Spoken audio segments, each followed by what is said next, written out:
Ella es una política mexicana, fundadora del Partido de la Revolución Democrática en el PRD en 1989. Actualmente pertenece al Movimiento de Regeneración Nacional. Se desempeñó como jefa delegacional de Cuauhtémoc en el Distrito Federal y como diputada federal por el 8º Distrito del Distrito Federal. Titular de la Secretaría de Planeación y Desarrollo Institucional del PRD, secretaria general del Partido de la Revolución Democrática y senadora de la República en el periodo 2012-2018. Diputada federal por el 12º Distrito de la Ciudad de México. Ella fue presidenta también de la primera de la Cámara de Diputados del 2018 al 2021. Actualmente, diputada federal electa de esta legislatura, y le damos un fuerte abrazo a nuestra compañera María de los Loreles Padierna Luna.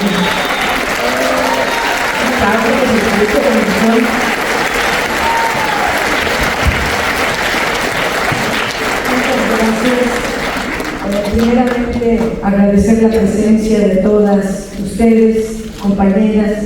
Muchas gracias por estar aquí, a nuestra senadora de Baja California, a nuestras diputadas que hoy nos acompañan, muy especialmente la diputada Eva Moreno, que me invitó. Muchas gracias.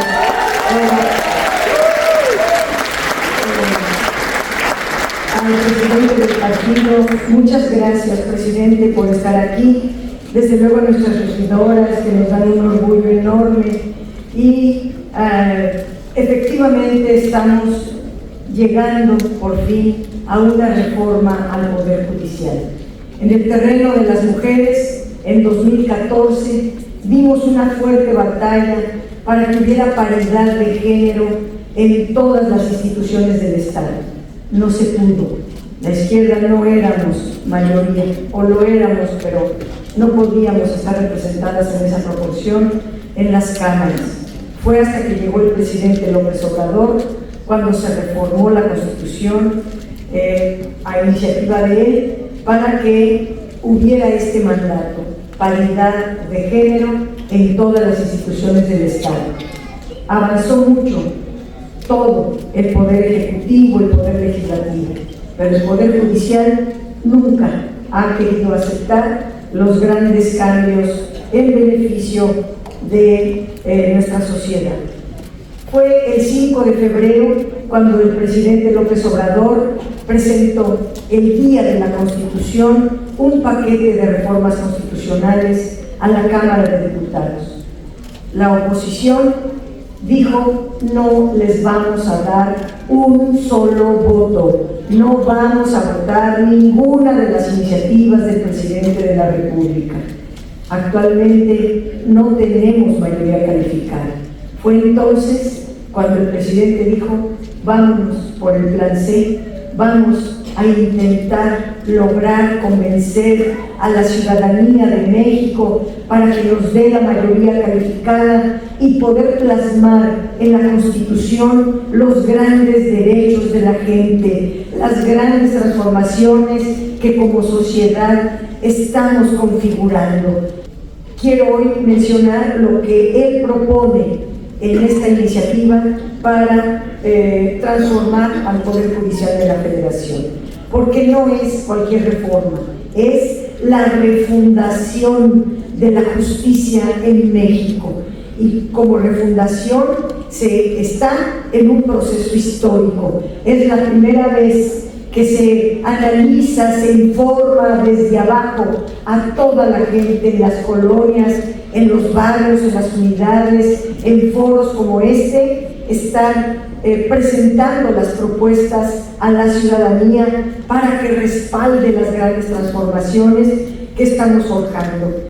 Cada momento histórico logra poner en la Constitución su proyecto de nación. A la izquierda se nos ha sido bastante negado y difícil. Es ahora que el pueblo de México nos ha dado la mayoría calificada que lo vamos a poder hacer. Pero, por ejemplo, en la primera transformación, para lograr la independencia de México, hubo los sentimientos de la nación, el decreto de abolición de la esclavitud, la Constitución de Apatzingán, que fue considerada la primera en México, el Acta de Independencia del Imperio Mexicano, fueron documentos fundamentales para consolidar la independencia de México. Sin la legislación no hay concreción de los procesos históricos. La reforma liberal incorporó a la población indígena a la educación gratuita y laica, eliminó los privilegios de la Iglesia Católica, hizo 5 leyes de reforma y 2 decretos constitucionales, si así se pudiera llamar, donde se plasmó la separación de la Iglesia y el Estado.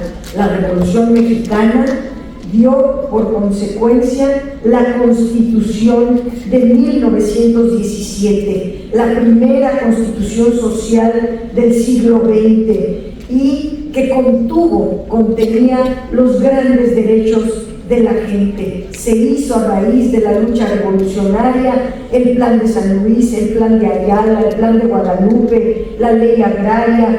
Documentos jurídicos permiten la actuación institucional del Estado mexicano hacia ello.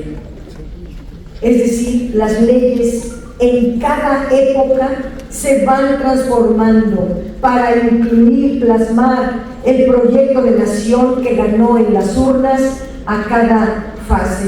Nuestro proyecto de nación, además, esta vez ganó con abrumadora mayoría, y las reformas que proponemos a la ciudadanía son estrictamente indispensables para mejorar las condiciones de vida de la población en México, que ese es el objetivo mayor de la Cuarta Transformación. Necesitamos refundar el Poder Judicial para que se ponga al servicio de la justicia de todas y de todos.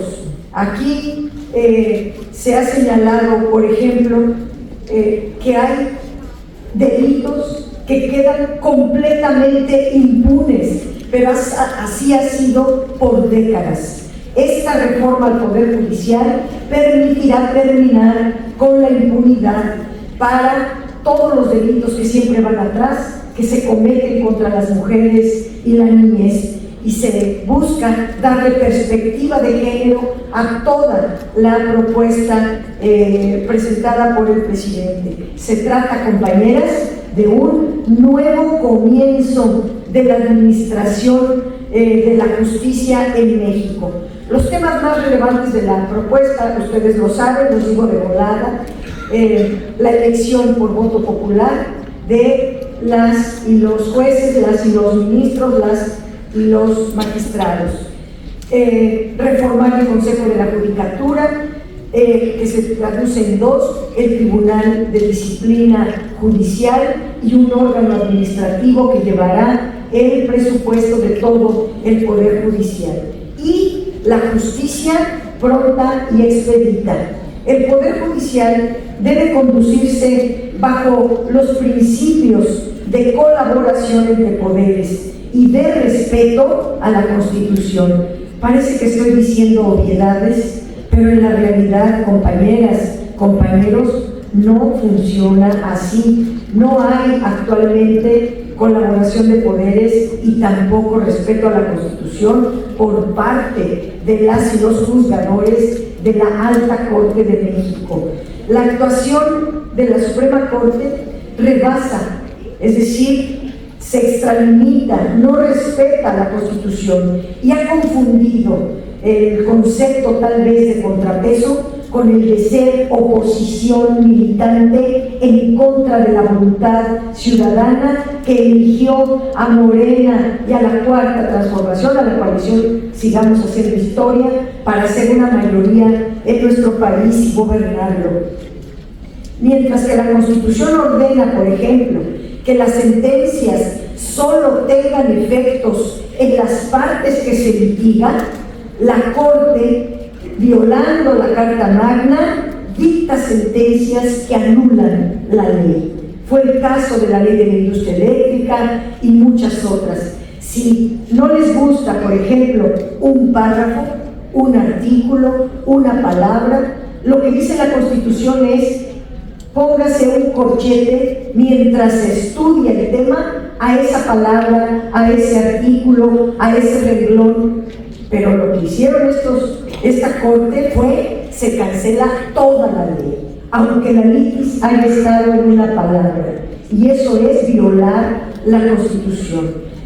Quienes han pretendido desaparecer la prisión preventiva oficiosa, que esa la legislamos en 2019 a iniciativa del presidente López Obrador. Hoy es un mandato constitucional.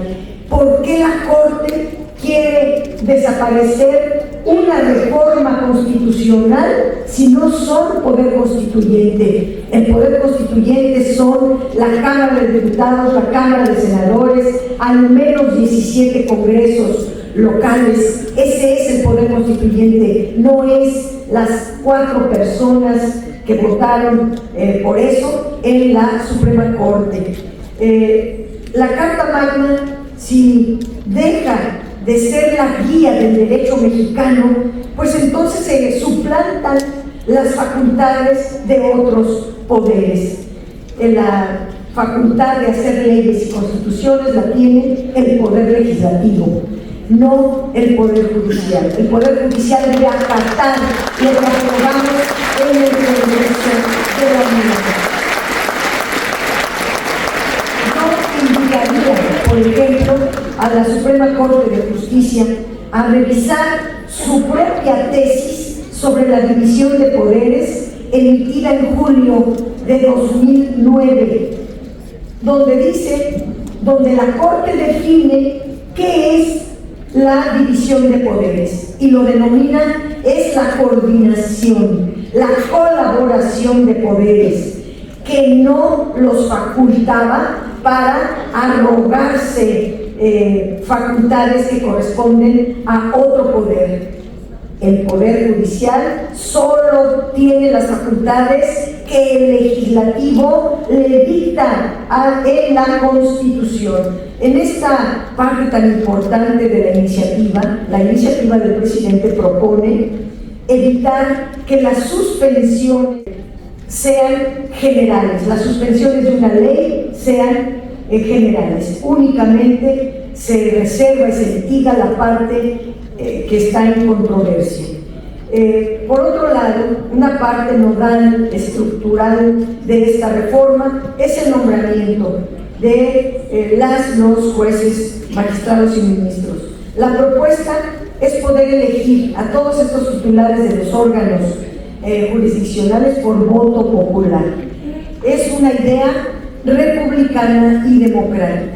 Pero hoy que estamos aquí con las colectivas feministas, yo diría, compañeras, es la única manera en que habrá paridad de género en el Poder Judicial, que el pueblo de México lleve mitad mujeres, mitad hombres en las candidaturas y obligadamente haya muchas juezas, muchas magistradas y muchas ministras, como lo marca la Constitución. Paridad de género en todo el Estado. Si no lo hace arriba, que lo haga, ya lo hizo el pueblo de México, que nos dio la mayoría calificada. Actualmente la conformación de la Corte es por designación. El presidente de la República manda una terna al Senado. Si el Senado no ratifica a ninguna de las 3 propuestas, se hace otra propuesta. Si el Senado, como esta última vez y por primera vez en la historia, se niega a darle un voto a la coalición, sigamos haciendo historia, para que el presidente no pueda tener una ministra, que fue la ministra Lenia Batres, entonces lo que se hace es el presidente nombra. Termino diciendo que todo ese procedimiento ahora el presidente propone quitarle las facultades al presidente de la República y dárselo al pueblo de México. Termino diciendo que el Tribunal de Disciplina Judicial será el primero en su tipo y efectivamente en todo el mundo. Si ustedes le piensan, desde 1917, de nuestra primera Constitución, hasta 1994, que se reformó el Poder Judicial, nunca en 60 años hubo cambios en relación a controles disciplinarios para que jueces, magistrados y ministros hagan y se conduzcan conforme a la Constitución y la ley. Al contrario, lo que hicieron fue generar una impunidad, y por eso está todo lo que vemos ahora. Con esta reforma de crear este Tribunal de Disciplina Judicial, tendrán que conocerse los hechos de nepotismo, de corrupción, de tráfico de influencias, de encubrimiento de delincuentes, y tendrán que conducirse con objetividad, con independencia, con excelencia, con profesionalismo, entre muchas otras cosas. Compañeras, compañeros, nosotras le daremos la perspectiva de género a todas las reformas que nos presente hoy el presidente de México. Ya muy pronto, ya nos mandó 5 la presidenta Claudia Sheinbaum, con mucho honor y sirviendo al pueblo. Muchas gracias.